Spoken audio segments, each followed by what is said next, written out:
Ce soir je vais en date. J'en ai pas trop parlé ici, je dois l'avouer, mais ça fait plusieurs mois que je vais en date très fréquemment avec la même personne, que je vais en week-end, que je passe des journées, des soirées. C'est mon petit secret. Bref, le sujet c'est que je vais en date et que à l'origine je suis phobique des dates. Et c'est pour ça qu'aujourd'hui je vais vous raconter mon premier date. C'est l'histoire de mon premier date avec la personne que je fréquente, mais aussi de mon premier date à vie. J'ai 27 ans pour rappel. Ça s'est passé il y a quelques mois. Je tiens à vous décomplexer.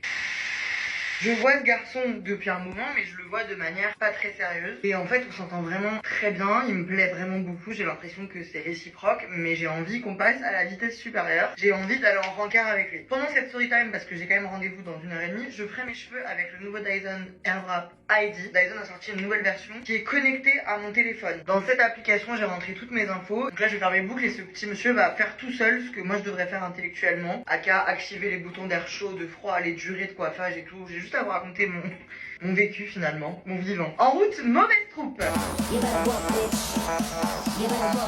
Merci à toi. C'est un samedi, je suis en terrasse avec mes copines et sur cette terrasse, il y a mon crush du moment. Il joue avec des enfants, il s'amuse, il y a des familles et tout. Je dis à une petite fille de venir me voir. J'ai fait un petit papier sur lequel j'ai écrit « Veux-tu me date ce soir ?» Je donne à la petite fille et je lui dis « Amène le papier au beau jeune homme là-bas. » J'ai utilisé un enfant pour arriver à mes fins, oui, je l'admets, en toute bienveillance. Il m'a laissé un peu macérer dans mon angoisse et pas longtemps après, j'ai reçu un SMS de sa part qui disait « Tu veux qu'on aille manger où ?» J'ai recommandé un resto, il a réservé et c'est à ce moment-là que j'ai décidé que je ne voulais plus y aller car j'étais terrifiée et je fuis face à mes peurs.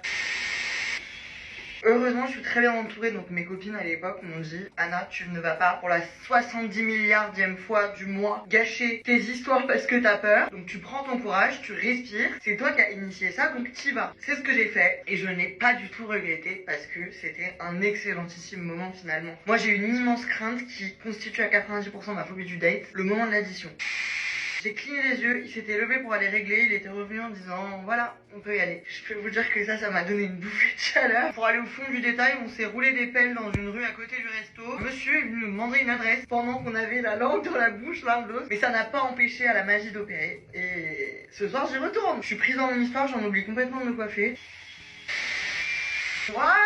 Voilà, c'était l'histoire de mon premier date. Il y a eu un autre date où il a tellement commandé à manger qu'en rentrant, j'ai passé 1 heure chez lui, la tête dans les toilettes, pendant qu'il dormait à point fermé. Mais c'est le sujet peut-être d'une autre vidéo. Je suis sublime et magnifique et je vais aller bien m'amuser. Bonne soirée!